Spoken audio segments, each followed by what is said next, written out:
నా పేరు సుబ్బారెడ్డి సార్. ఇక్కడ ఓవరేంగుల హై స్కూల్లో జనపరెడ్డిగా పనిచేస్తాను సార్.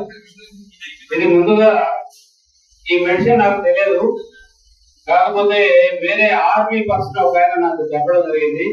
నేను ఎందుకు ఆయన అడగడము, ఆయన చెప్పడం ఎందుకంటే మా అత్తగా మా అబ్బ కూతురు ఒక ఆమె ఈ పెరాలసిస్ పేషెంట్ సార్. ఈ పెరాలసిస్ కు మా నాన్నగారు ఒక 4 సంవత్సరాల కిందట చనిపోవడం జరిగింది. మా చిన్న క్యాన్సర్ తో చనిపోవడం జరిగింది. కాబట్టి ఆమె ఊరికి పోయినప్పుడల్లా కూడా నాకు ఏదో ఒకటి చెప్పు అని చెప్పేసి ప్రతిరోజు జరిగింది. అలాగా ఇది ఏం చెప్పాలో తెలియదు. ఆల్రెడీ ప్రసలు ఇవన్నీ హాస్పిటల్ అన్ని తిరిగినారు. 4.5 లక్షలు ఖర్చు అయింది. ఇన్ని ఖర్చు అయిన తర్వాత నేనేం చెప్పాలా, అది సరలే అని చెప్పేసి అనుకున్న సందర్భంలో అతను చెప్పడం. కడపకు పోయినా నేను దానికోసం.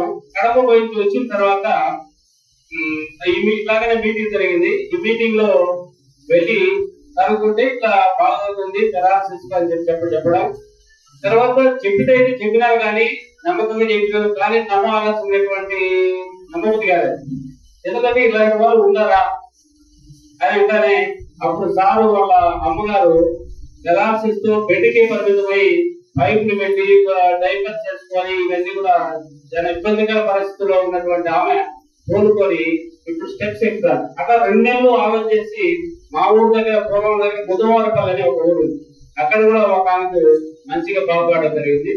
సరే ఏదైనా కానీ అంత చెప్పినా కానీ ఆమెకి ఎందుకంటే 70 సంవత్సరాల ఏజ్ ఉండేటప్పుడు ఈ టాబ్లెట్స్ ఏవో ఇస్తే ఏదో మలేషియా నుంచి వచ్చేటువంటి ఇస్తే ఏమైనా ఎవరు గ్యారంటీ, అదొకటి.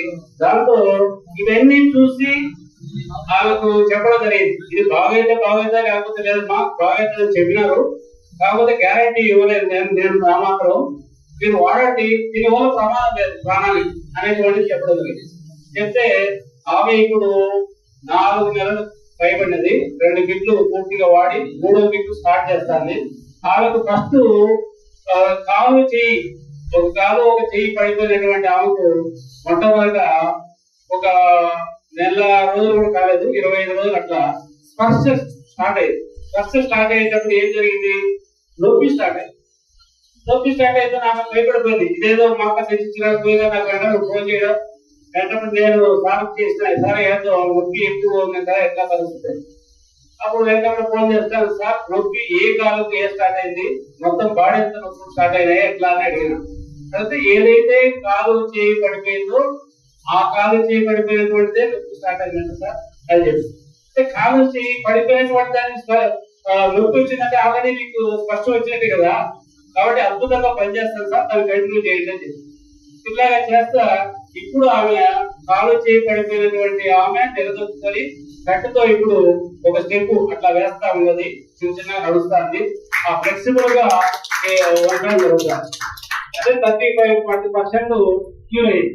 ఇంకా ఒక వాళ్ళు చెప్పడం మాత్రం 1 సంవత్సరం చెప్పడం జరిగింది. 4 నెలలు అయింది. ఇంకా కొన్నాళ్ళు అవడం 35% 40% అయిపోయింది. కానీ వెళ్ళడం అనేది లేదు, కానీ నడుస్తారు. స్పర్శ లేనటువంటి వాళ్ళు స్పర్శ చేసి నడుస్తారు. 4 నెలలు అయిపోయింది సార్. 4 నెలలు పూర్తి అయిపోయింది. ఇప్పుడు 5వ నెల. అలాగా ఇంకొక 6 నెలలు అయితే సంపూర్ణంగా వస్తుందని చెప్పడం జరిగింది. అలాగనే నేను వాడతాను సార్. ఈ బీపీ షుగర్ కి ఇంగ్లీష్ మెడిసిన్ వాడుతూ ఉంటే తద్వారా చిన్న టాబ్లెట్స్ తో ఉండేటువంటిది పెంచుకుంటూ పోయి ఎక్కువ వాడడం చేత పెంచుతా ఉన్నాను. అందుకని నేను అవి స్టాప్ చేసి హోమియోపతిలో పిల్స్ అవి ఇస్తారు, లిక్విడ్ ఇస్తారు, అవి వాడుతూ ఉంటుంది. దాంట్లో కూడా పక్కన పడేసి ఇప్పుడు ప్రజెంట్ నేను 3 నెలలు పైన అయింది. ఆ తర్వాత తీసుకోవడం జరిగింది. నాకు ఇప్పుడు అవన్నీ తీసేసి ఇవి మాత్రమే వాడతాను. ఎటువంటి ఇంగ్లీష్ మెడిసిన్ వాడలేదు, ప్రాబ్లం ఉంది. మళ్ళీ మమ్మల్ని చూసి మా అంతా థైరాయిడ్, బీపీ, షుగర్, కాళ్ళు నొప్పి ఇవన్నీ ఉంటాయి. ఆమె తీసుకొని ప్రజెంట్ వాడతాను. మా మిస్సెస్ మాత్రం థైరాయిడ్ ఉంది సార్.